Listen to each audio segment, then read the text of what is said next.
샬롬. 2월 20일 일용할 묵상. 오늘의 본문은 요한계시록 1장 9절부터 20절까지입니다. 혹시나 목사님의 꿀보이스를 기다리셨다면 죄송합니다. 오늘은 저의 올리고당 보이스로 말씀을 나눠보고자 합니다. 오늘의 본문은 요한계시록의 본격적인 막이 올라가기 직전의 이야기입니다. 1장 9절에 한 사람이 등장하는데요. 요한계시록의 저자 요한입니다. 이 요한은 지금 반모라고 불리는 섬에 있어요. 그런데 이 요한은 본인 스스로를 예수의 환난과 나라와 참음에 동참하는 자라고 설명하면서 왜 반모라는 섬에 가게 됐는지를 이야기합니다.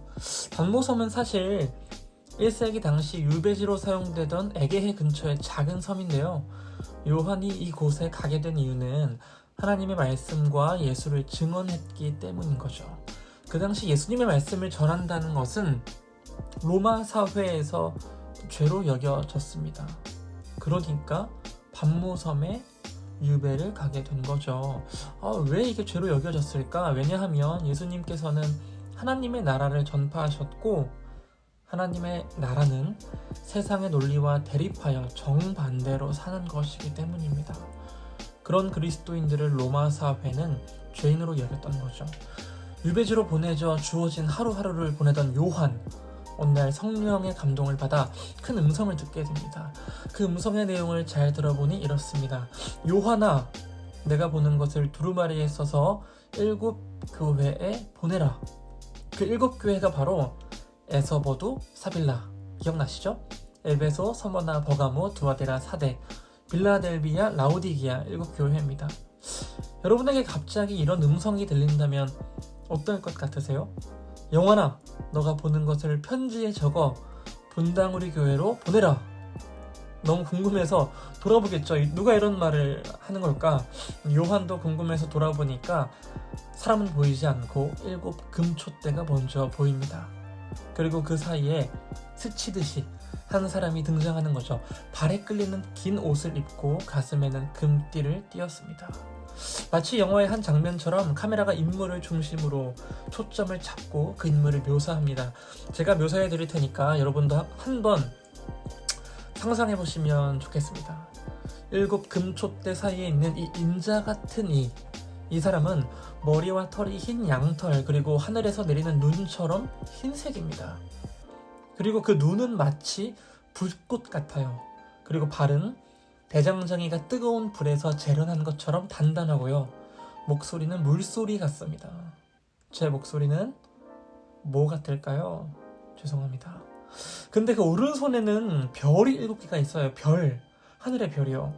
입에서는 좌우에 날선검이 나옵니다. 그리고 그 얼굴에는 해가 비치듯 강렬한 빛이 쏟아져 내리죠. 좀 그림이 그려지시나요? 실제로 제 이야기를 듣고 극사실주의로 그림을 그린다면 꽤나 우스꽝스러운 모습이 될 수도 있습니다. 불꽃 같은 눈에서 입에서는 날선검이 나오는 거죠. 여기서 기억해야 할 것이 요한계시록에 수많은 상징이 등장한다는 거죠. 지금 저희는 이 이야기를 들으며 갸우뚱할 수 있지만 2000년 전의 성도들은 긴장감과 함께 전율을 조금 느낄 수도 있습니다. 요한이 묘사한 인자 같은 이의 모습을 이미 구약의 다니엘에서 9장 7절에서 들어봤기 때문인 거죠. 꿈을 꾸고 해몽하던 다니엘이 미래를 예언하며 전했던 그 말씀, 그것이 오늘 요한의 입에서 다시 묘사되기 때문입니다. 그분이 예수님이신 거죠. 요한은 이를 확인하자마자 바로 예수님의 발 앞에 엎드려졌습니다. 그러자 예수님께서 두려워하지 말라 말씀하시며 오른손을 얹으셨죠. 앞으로 요한이 전해야 할 것, 그러니까 보게 될 것은 무엇일까요? 예수님은 요한에게 무엇을 보여주실까요? 그 힌트는 예수님께서 말씀해 주세요. 이게 20절인데요. 내가 본 것은 내 오른손에 7 별의 비밀과 또 7 금촛대라. 7 별은 7 교회의 사자요, 7 촛대는 7 교회니라. 예수님의 오른손에 있던 7 별은 교회의 사자. 이 사자는 그리스어로 보면 천사 그리고 전령을 의미합니다. 그리고 일곱 촛대는 앞서 이야기한 일곱 교회를 의미하는 거죠. 오늘 읽은 본문을 통해 우리가 알 수 있는 것은 무엇일까요? 예수님께서 일곱 금촛대 사이에 계시며 그 오른손에 별을 쥐고 계십니다. 즉 모든 교회를 주관하시며 그 교회를 직접 다스리기 위해 자신의 전령을 쥐고 계신다는 것을 말하고 있는 겁니다.